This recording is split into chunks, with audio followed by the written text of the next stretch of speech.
ተዋህዶ መሸሸጊያዬ ኦርቶዶክስ መጠለያዬ ሰላምሽ ከፍ ይበልልኝ እናቴ ሁሌም ኖሪልኝ ሰላምሽ ከፍ ይበልልኝ እናቴ ሁሌም ኖሪልኝ። በጨለምተኝነት በጥላቻ ይልቁኑ ሰውን እንደ ግሪሳ መቼም የግሪሳን ጉዳይ ወደ አፋር መስመር እየነዳችሁ ስትሄዱ በጣም ይገባችኋል። እየተከተላችሁ እንዳትጠፉብን በማሰብ ቤተክርስቲያን እንዲያይደለችም ብለን መልስ በመስጠታችን አንዳንዶች ያልሆኑ ኮሜንቶች ትሰጡናላችሁ። ነገራችን ሊመዘን የሚገባው እኛም ጥፋተኛ ናችሁ ልንባል የምንችለው ከቅድስት ቤተክርስቲያን ውጪ የሆነ ትምህርትና ልምምድን ስንቃወም እናንተም በሰከነ ነገር ልታዩልን የሚገባው የቅድስት ቤተክርስቲያን ትምህርትን ይዘው ነው ወይ እነዚህ ልጆች እያስተማሩ ያሉት? እስኪ እነ ቢኒያም ደግሞ ይሄ ጉዳይ ላይ የሚናገሩት ነገር ምንድን ነው ከቅድስት ቤተክርስቲያን አንጻር ብላችሁ ብትመረምሩ የተሻለ ነው ብዬ አስባለሁ። ከዛ በተረፈ ግን ያለ መረጃ የምናወራው ምንም አይነት ነገር የለንም። እንዲሁም ደግሞ የሰው ጠላት የለንም ተወዳጆች። ይህም በቅንነትና በንጹህ ሕሊና ነው የምነግራችሁ ተወዳጆች። ትላንትና ምሽት ላይ በወንድማችን አኬ ዙሪያ ያነሳዋቸው ሀሳቦች አሉ። መሰል ግለሰቦችን ያነሳዋቸው ጉዳይ አለ። ያነሳዋቸው ጉዳዮች ደግሞ ምንም ለደቂቃ ማያሳፍሩኝም። ያለ መረጃ አላወራውም። እያንዳንዱን ነገር ለትውልድ ስናገር ደግሞ ምክንያታዊ ሆኜ ነው። ስለሆነም ትውልድ ንቃ መልእክቴ ነው። ለምሳሌ ወንድሜ አኬ ይኸው በአደባባይ የሚናገረውን ንግግር ነው ይዤ ልክ አይደለም ያልኩት ማለት ነው። ትላንትና በማምላክ ዙሪያ የተናገረው አለ። እስኪ ዛሬ ደግሞ በገድላት ዙሪያ የሚናገረውንና ለትውልዱ የሚከፍተውን ነገር ቆም ብለን እንስማ። እና ተአምራት ላይ ድርሳናት ገድላት ላይ ስለተጻፈ ብቻ መቀበል አለባቸው። ፕሊስ እንደዛ አትበሉ። ኦኬ ህሊና የሚባል ነገር ሁሉም ሰው ጋር አለ። ህሊናቸው እያወቀው ስህተት እንደሆነ ግን በቃ ስለተጻፈ ተቀበል እያልክ ሰዎችን ከእምነታቸው አታስወጣ። ኦኬ ሌሎችም ደግሞ ወደ ክርስትና እንዳይመጡ መንገድ አትዝጋ። እንደዚህ የሚሉ አንዳንድ ሰዎች ስላሉ ነው። ኦኬ ሰው ይሄንን ጥንቃቄ አድርጉ ክርስቲያኖች ወንድሞቼ። ምናልባት ግን እንደዚህ አይነት ወንድሞች ካላችሁ ይሄን ከሰማችሁ ለምሳሌ ይሄንን የተአምረ ማርያም ክፍል ታሪኩን እኔ አልቀበልም ብያለሁ፣ ኑና እኔን አናግሩኝ። እዚህ ክፍል ላይ አይ ታምሩ ላይ ስለተጻፈ ታሪኩን ግዴታ መቀበል አለብህ አልቀበልም ማለት አትችልም የምትሉ ከሆነ ኑና አክሊልን ቀጥታ አዋሩኝ። እሺ እንግዲህ ወንድማችን አኬ በአደባባይ ኑና አናግሩኝ፣ ይሄን ጉዳይ አልቀበልም ኑና አናግሩኝ ብሏል። ታምረ ማርያም ላይ ገድላት ላይ ይሄን ጉዳይ አልቀበልም ብሎ በአደባባይ የተናገረው ነገር አለ። አሁን ከዛ አቋሙ ተለውጧል።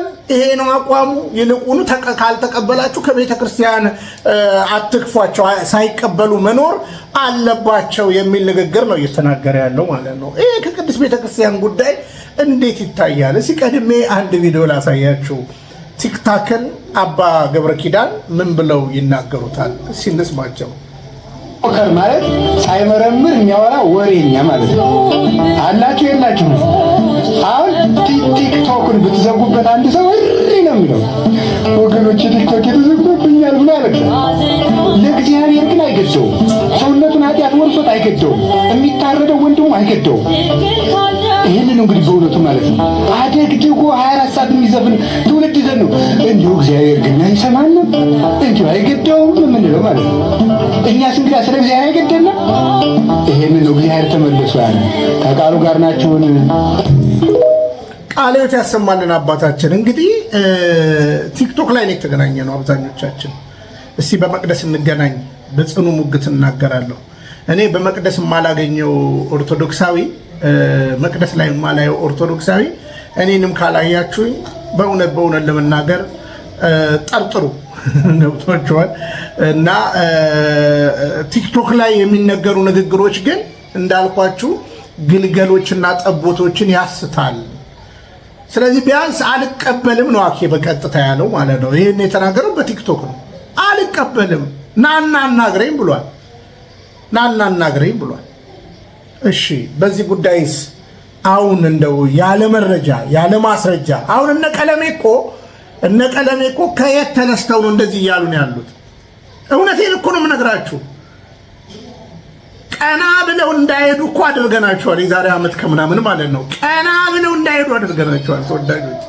ነገር ግን እነ አኬ እነ ጋዲሳ ይህን ነገር ሲናገሩ እድል አገኙና ዋው በቃ የኛ ተከታዮች እነሱ ብቻ አይደሉም። በነገራችን ላይ አቡነ ገብርኤል ራሳቸው በግልጽ አማርኛ አንስተው ከጌታ ጋር የተሰቀለውን አንስተው አልቀበልም ብለው ገድላትን የሚያጣጥል የቤተ ክርስቲያንን ቅዱስ ትውፊት የሚያጣጥል ነገር ተናግረዋል። በነገራችን ላይ ወደ 14 ፖይንት ነው በጊዜው አንስተው የተናገርናቸው።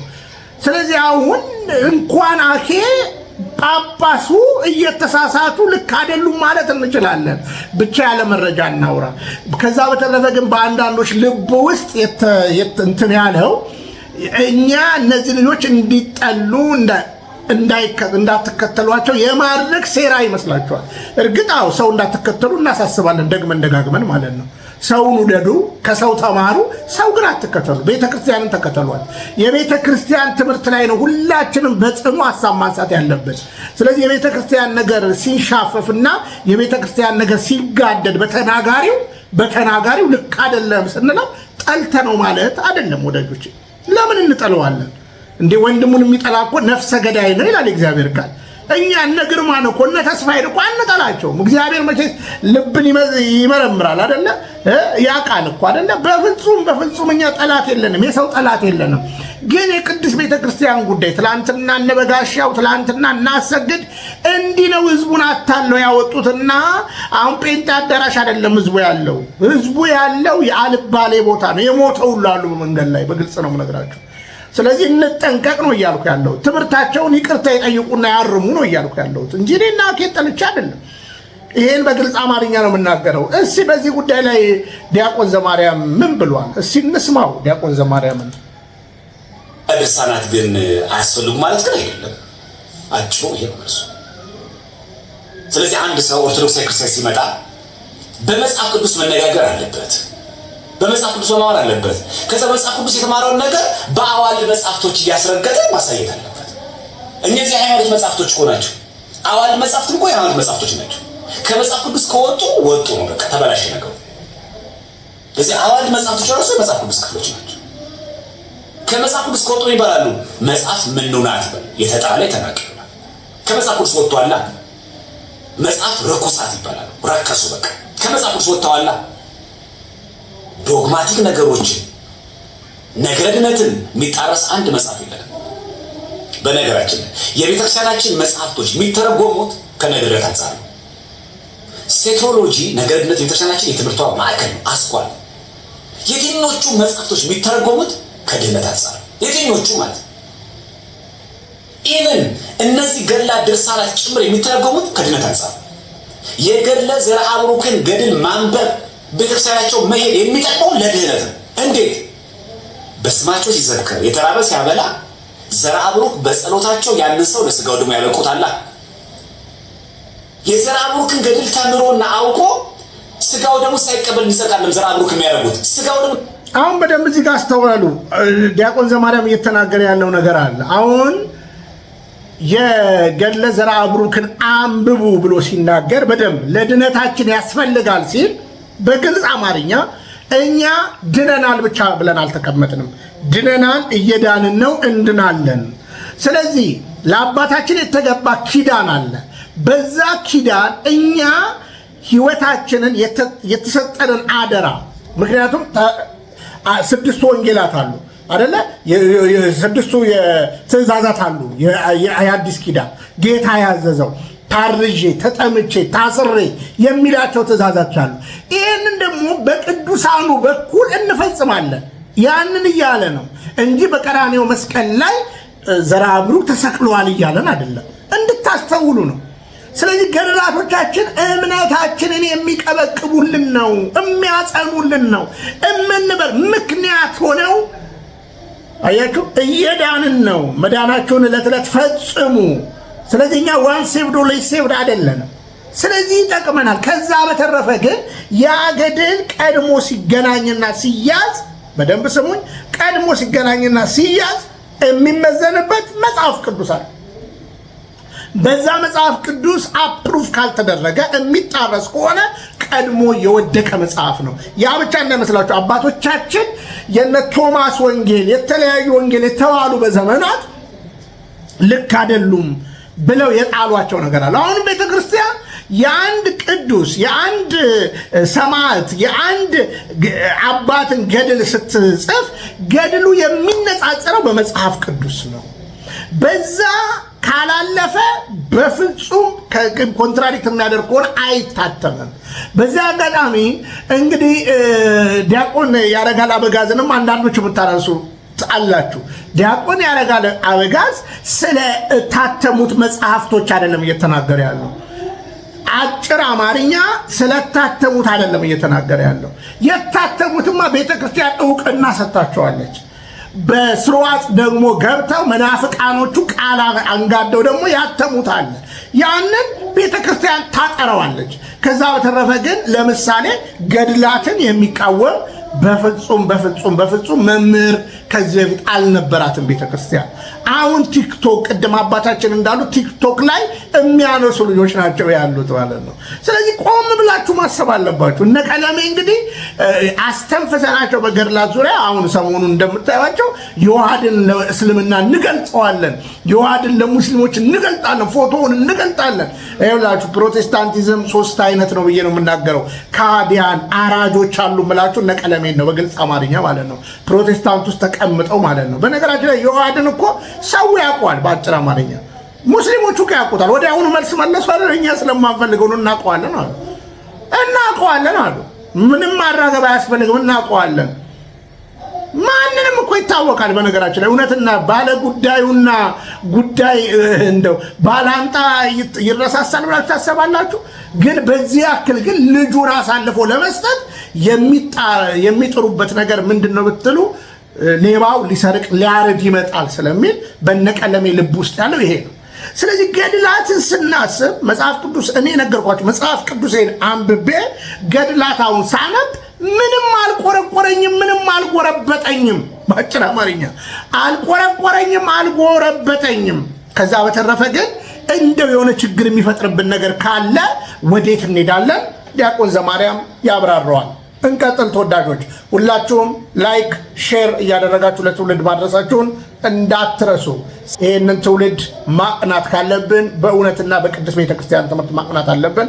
ቀጥል ዲያቆን ዘማርያም።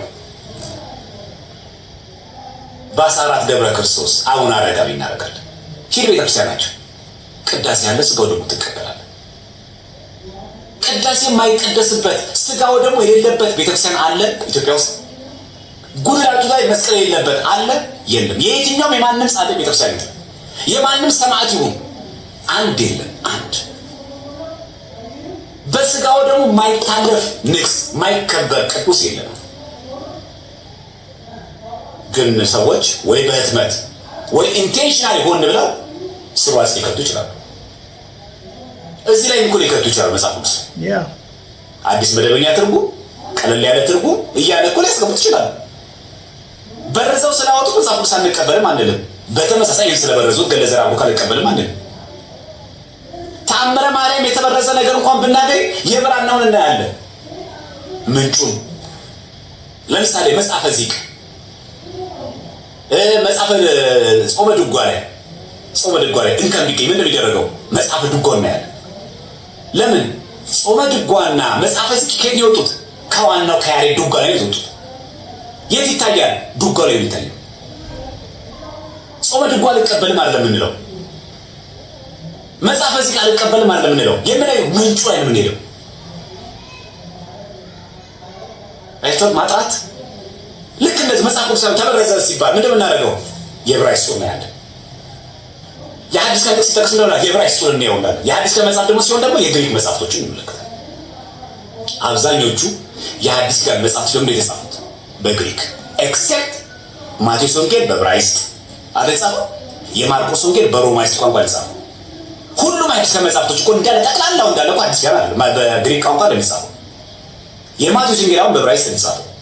የማርቆስ ወንጌል የተጻፈው በሮማይስጥ ቋንቋ ነው። የሉቃስ ወንጌል ላይ ዮሐንስ ደግሞ በዮናኒ ቋንቋ ነው የተጻፈው፣ በግሪክ። አብዛኞቹ የአዲስ ቃል መጽሐፍቶች በግሪክ መጽሐፍ ስለተጻፉ የሆነ በአማርኛ መጽሐፍ ቅዱስ ላይ የተበረዘ ነገር ወይ ደግሞ አሻሚ ወይ ደግሞ ከዶጓ ጋር የሚጻፍ ቃላቱ ሲገኝ ምንድን እንደሚደረጉት ከግሪኩ ጋር ከዋናው ቃል ጋር የማርቆስ ወንጌል ብናገኝስ በዕብራይስጡ በማርቆስ ወንጌል ብናገኝስ በሮማይስጥ ቋንቋ ላይ እናመሰክራለን። ወደ ምንጩ ምን ሄደው መጽሐፍ ቅዱስ አልቀበልም ወደ ሚላል ምን ሄደው ስለዚህ ምስሩ በቃ ተአምረ ማርያም ችግር ስናገኝ የብራን ነው ተአምረ ማርያም እናየዋለን። አንቀበልም ማለት ስርዋጹ ማን ያስገባው ኢንቴንሽናሊ አታሚን ያስገባው መናፍቃን ናቸው። ሌላ ነገር ህዝቡን ለማወናበድ የጻፉት ይታወቃል። ጾመ ድጓ ላይ መጽሐፍ ዝክር ሲገኝስ ምን እናደርጋለን? ድጓው ላይ እንሄዳለን። አለቀ። ምንም የምትናቅፈው አልቀበል የምታሰኘው ነገር የለውም ማለት ነው። ያ ጾመ ድጓ ያ ድጓ መጽሐፍ ያ መጽሐፍ ዝክር ከዚህ መጽሐፍ ቅዱስ ከወጣስ ወጣ። ቅዱስ መጽሐፍ ማለት ያቆማል፣ እዛ ጋር ያቆማል። እንከንም አለበት ቅዱስም ነው የሚባል ገድል የለም። ስርዋጽ ከገባበት ስርዋጹ ነው የሚወጣው እንጂ እዚህ ጋር ኑፋቄም አለ ገድልም ነው ግን ተቀበሉ ዝም ብለው የሚባል የለም። እንደዚህ የሚባል ትምህርት የለም። ያስጀምር ስርዋጹ የትኛዋ ናት? የትኛው ነው ስርዋጽ የገባው? ስርዋጽ በነገራችን ላይ ግዕዝ ነው። ግራ እንዳይገባችሁ አንዶቻችሁ አደንደም ማለት አደንደም ማለት ተጨማሪ ማለት ባልሆነ መንገድ የተገለጸ ከቤተክርስቲያኒቷ የነገረ ድነት ትምህርት አንጻር የተዛባ ነገር ካለ ይታያል። ሊቃውንት ጉባኤ ያስተካክሏል። ገድለ ዘርዓ ብሩክን ቅዱስነታቸውን አይሽረውም። ይሄ ለጻድቅ ናት እች አረፍተ ነገር ፍሬዛው ምንድን ናት? ወይ ትብራራለች ወይ ስርዋጽ ትሆናለች። አለቀ። ስርዋጽ ይገባልና ገድላትን ድርሳናትን አንቀበልም ማለት ነው። እዚህ ጋርም ሊገባ ይችላል ስርዋጽ መደበኛ ትርጉም ተብሎ ቀላል ትርጉም ብሎ በተለያየ መንገድ በተለያየ አሁን መጽሐፍ ቅዱስ እኛ አይደለም እያሳተምን ያለን። ባለፈው የኢትዮጵያ ኦርቶዶክስ ተዋሕዶ ቤተክርስቲያን የመጽሐፍ ቅዱስ ማህበር አስፈቅረኝ ያተመቸዋል የ2000 ዓመተ ምህረት መመልከቻ አስገብታ የመጽሐፍ ቅዱስ ትብብር አድርጎ የመጽሐፍ ቅዱስ ማህበር ፈቅዶላት እኮ ነው ያተመችው። የሚታተመው እኮ ኮሪያ ነው። እንደ ቻይና ያሉ ማሽኖቹ ይለያያሉ። ወረቀቱ በዚህም በጣም ስስ ወረቀት ስለሆነ በዚህም በዛ ማተም የሚችልበት ማሽን ያስፈልጋል። ኢትዮጵያ ውስጥ የለም። ያ ኮሪያ ነው የሚታተም ሶፍት ኮፒ እናካል በዛ ነው የሚታተም። ይሄ ግን አሁን የ2000 ዓመተ ምህረት መጽሐፍ ቅዱሳችን ይሄ 80 የኢትዮጵያ ኦርቶዶክስ ተዋሕዶ ቤተክርስቲያን የመጽሐፍ ቅዱስ ማህበር አስፈቅረን ያተመችው። ይሄ ድል ነገ ባናገኝስ እሺ እንበልና ባናገኝስ የተለያዩ ቃላቶች እዚህ ጋር ቢገባስ መጽሐፍ ቅዱስ አንቀበልም ማለት ሰው ላይ ያተማል። ምንድነው እናደርገው? የግሪኩን የዕብራይስጡን የወደ ምንጩ ይላል ማለት ባይሆን መባል ያለበት ከዚህ መጽሐፍ ቅዱስና ከዚህ የገድል መጽሐፍ በጣም ለብረዛ ተጋላጭ የትኛው ነው? የገድል መጽሐፍ በየጊዜው ስለሚታተም ገዳማት ስለሚያሳትሙ ይሄ ግን በግል ማሳተም አይችልም። የሆነ ገዳም መጽሐፍ ቅዱስ አሳትም ያለው አይደል። የሚያሳትመው ቅዱስ ሲኖዶስ ነው። በቤተክርስቲያኒቷ እውቅና ነው። አንድ ማዕከል ነው ያለው። እዚህ ላይ አንድ መሰረታዊ ነገር እንድንነጋገር ያስፈልጋል። የመጀመሪያው ነገር ገዳማቶቻችን በጠቅላላ መጽሐፍን ሲያሳትሙ በምንድን ነው የሚለውን ነገር ቆም ብላችሁ ማሰብ ትችላላችሁ። ገድላትን በተመለከተ እንደምታውቁት ለመበረዝ ደግሞ በገዳማት ውስጥ የተሰገሰገ የምንፍቅና ቡድን እንዳለ ወቁ። ቂርቆስና እንግሊዝ ኤምባሲ ጀርባ ማተሚያ ቤት ሁሉ አላቸው መናፍቃኖቹ። ለምን? የቅድስት ቤተክርስቲያንን መጽሐፍቶችን ለመበረዝ ማለት ነው። አሁን ዲያቆን ዘማርያም ሲናገር ሰምታችሁታል። እኛ መጽሐፍ ቅዱስ ለማሳተም ቀጥታ ከኢትዮጵያ መጽሐፍ ቅዱስ ማህበር ጋር ነው ሰሚት አድርገን ያለፍነው። ፕሮቴስታንት ራሱ 120 ትርጉም አለው። በነገራችን ላይ እንደበለጠ የተረጎመው ማለት ነው። ለምሳሌ የምታዩት አዲሱ መደበኛ ትርጉም ወይም ምዕሉ ትርጉም የሚባለው የተለያየ ትርጉም ነው ያለው እና ሰዎች እንደፈለጉ ያትማሉ አቅሙ ሲኖራቸው ገንዘቡ። ቤተክርስቲያን ግን ከኢትዮጵያ መጽሐፍ ቅዱስ ማህበር ካቶሊክ፣ ኦርቶዶክስና ፕሮቴስታንት አንድነት ያሉበት ቦታ የአቅምም ውስንነት ስላለባት በዛ ጋር አሳልፋ ነው መጽሐፍ ቅዱስን 2000 እንኳን ያሳተመችው ማለት ነው። ስለሆነ ለመበረዝ የተጋለጡ ናቸው ሲባል ወደ ምን መሄድ አለብን? ወደ ምንጩ እንዳትረሱ። አንቀበልም ማለት ሳይሆን ወደ ምንጩ መናፍቃኑ የበረዙትን መጽሐፍ ገድላት ካለ እንኳን የምንጠራጠረው አንቀበልም ሳይሆን የምንለው ምንጩ ጋር ሄዶ ማስተካከል ነው። ለምን? ቤተ ክርስቲያን ያልተሰራባት ሴራ የለም፣ ሴራ የለም ወዳጆቼ። ያልተሰራባት ሴራ የለም። አንዳንዱ እርስ በራሱ ሲጣላ፣ ለምሳሌ ወንድማችን ዳንኤል ክብረት እቺ ቅድስት ቤተክርስቲያንን በብዙ ይታገልላት ነበረ። ግን በጓደኞቹ አለመቀበል፣ በምንዳ መታለል፣ ይሄ ነገር ሆኖ መጨረሻ ላይ መናፍቅ አዳራሽ ጣለው፣ ወይም ፕሮቴስታንት ደጅ ላይ ጣለው፣ ወይም የአብይ አህመድ አሸርጋጅ አድርጎ ጣለው። አንዳንዴ ቆም ብላችሁ ዳንኤል የምንለወጠው ብትሉ ዳንኤልን እንዲያደረገው እልህ ነው። ያልተቀበሉት ጓደኞቹ፣ ያልተቀበሉት አብረው የሚሰሩ ሰዎችን ለመበቀል ብሎ እናቱን አሳልፎ ሰጠ፣ ቤተ ክርስቲያን አሳልፎ ሰጠ። ከሆኑ ሰዎች ጋር ስለተጋጨ ማለት ነው። ስለሆነም አሁን የምንናገረው ነገርን በጣም መጠንቀቅ አለብን። እኔ ጓደኛዬ ጋር ስጣላ ለምንድን ነው ቤተክርስቲያን የምጎዳት? እኔ ከወንድሜ ጋር ስጣላ ለምንድን ነው እናቴን የምጎዳት? ለምንድን ነው ሌላ ነገር የምጎዳው? የተጣላንበትን ዓላማና ሐሳብ በሐሳብ ለሌላ መሞገት ነው።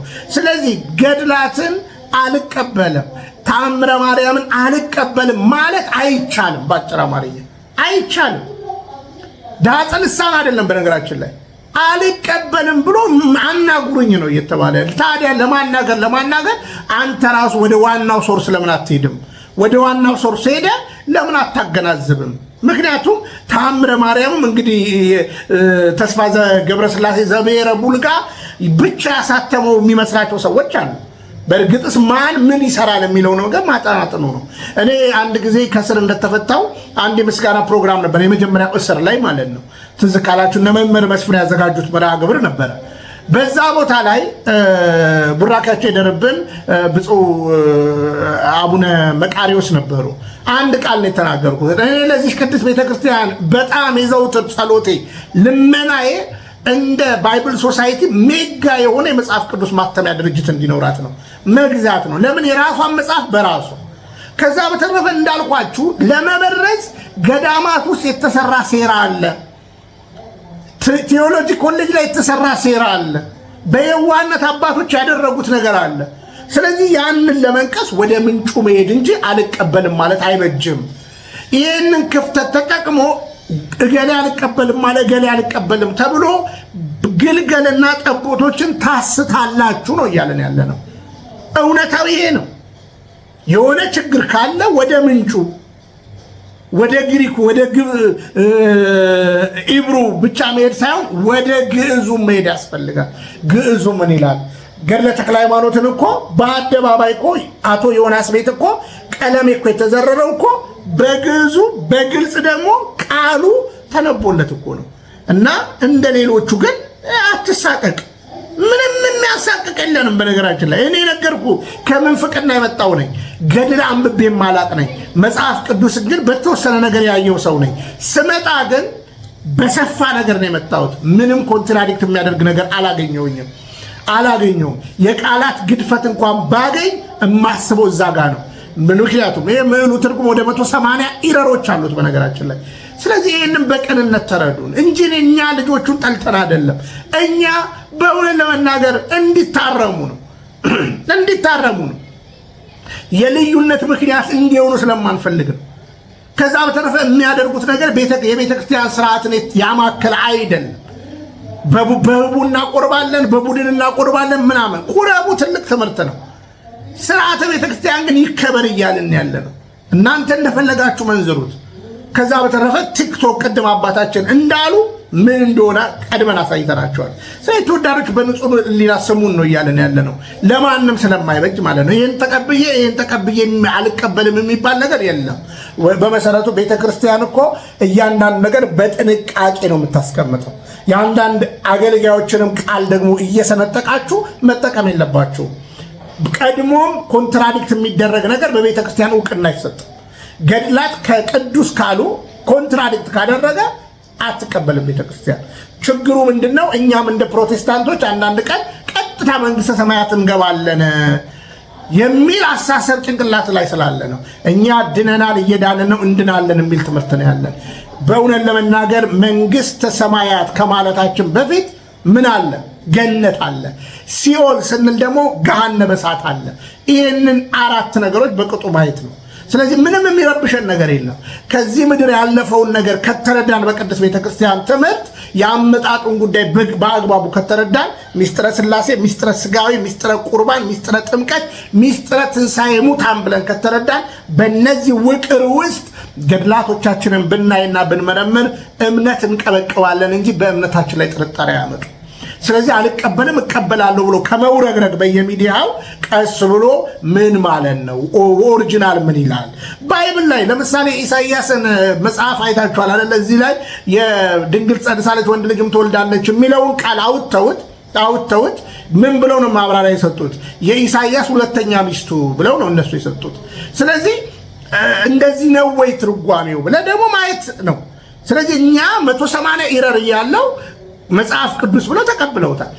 በእውነት ለመናገር እኮ መጽሐፍ ቅዱስ ራሱ እኮ የቃላት ግድፈቶች ሊገኙበት ይችላሉ በህትመት ተገኘበት ማለት ግን መጽሐፍ ቅዱስ ልክ አይደለም ማለት ኮንክሉዥን አንሰጥም በነገራችን ላይ። ስለዚህ ቆም ብሎ ማስተዋል ትልቅ ነገር ነው።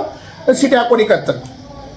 ገድላ ድርሳናት ተአምረ ማርያም ግን በሆነ ገዳም ላይ በሆነ ደብር ላይ ሊታተም ይችላል። ለስርዋጽ የተለያየ መንገድ ተጋላጭነት ይሄ ተጋላጭ ገድላ ድርሳናት ተጋላጭ ናቸው። ይሄ ግን አይጋለጥም ማለት ግን አይደለም። የዚህ ሬር ነው ተጋላጭነት ይኖራል። ስለዚህ አንድ ሰው ስለ እምነት ስለ ዶግማ ሲነጋገር ከመጽሐፍ ቅዱስ ጠቅሶ መማር አለበት።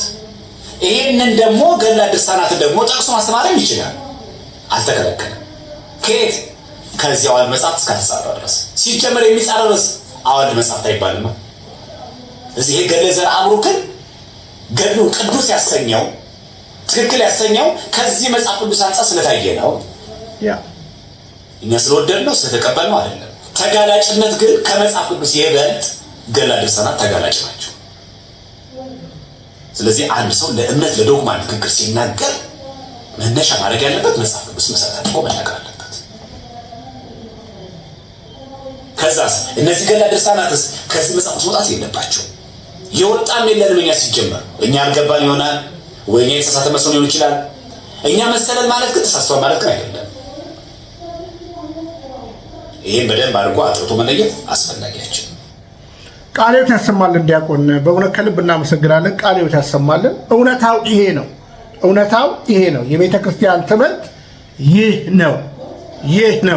ይህንን በሰከነ ነገር መረዳት ትልቅ ነገር ነው። ተወዳጆች እውነትን ግዟት፣ አትሽጧት። ከዛ በተረፈ የሰው ቲፎዞ ብዙ እንትን አይልም። ለምሳሌ አሁን እኔ ሰሞኑን የቆየ ቪዲዮ ልከውልኝ ነበረ። አንድ ሰው ወደ ሴፉ ሾው ጋር ቀርቦ 7 ዓመት ሙሉ እንቅልፍ አልተኛውም ይላል። ጥርጣሬ ፈጥሮብኛል። በመሀል ላይ ግን ሰውየው ትንሽ እንቅልፍ ቢጤ እንደሚተኛ ይናገራል ማለት ነው። ግን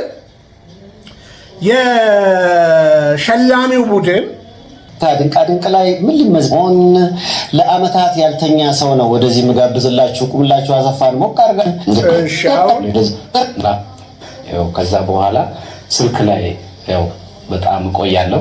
ከዚያ ቴሌቪዥንም ካለ ተላልፎ የሰው ጎራው ጠብቃል። እንደዚህ ነው። ከዚያ በመሃል ደግሞ ረፍት አድርጌ ለመመለስ ወደ ውጪም ያው ከራሴ አልፎ የሰው ጎራው ጓሮ ጠብቃል አያለው። ከዚያም ሲሰለቸኝ ደግሞ ያው እንቅልፍ ባይባልም ትንሽ ተኛለሁ። መተኛት ማለት ማንቀላፋት አይደለም ማለት ይሰኛል። ንቁ ነኝ። ያው አንድ ሰው ተኛ አንቀላፋ የሚባለው ራሱን ስስት ነው። እኔ ግን ንቁ ነኝ። አሁን እንዲህ ነው ያለው ልጁ። አሁን እኔ እሱ አይደለም የኔ ችግሬ ማለት ነው። በደንብ ስሙኝ። ቀጥሎ የመጣው ሰው የሚናገረውን ንግግር ነው መስማት የምንፈልገው። ሁለት ኬዞች አሉ። አንደኛው በአንደኛው የዓለም ጦርነት ጊዜ በተካሄደ ጦርነት አንድ ወታደር በጥይት ተመታና ከዛ በኋላ እንቅልፍ የሚባል ነገር አጣ። በጥይት ተመታ። እሱ ወደ 40 ምናምን ዓመት አካባቢ ነው ያልተኛው። እንደዛ ሆኖ ነው ህይወቱ ያለፈው። ሁለተኛ ግን አንድ ሰው ኤክስፐሪመንት የቤተ ሙከራ የእንቅልፍ ኤክስፐሪመንት የእንቅልፍ ኤክስፐሪመንት ተሰርቶ ለ11 ቀን ያልተኛው።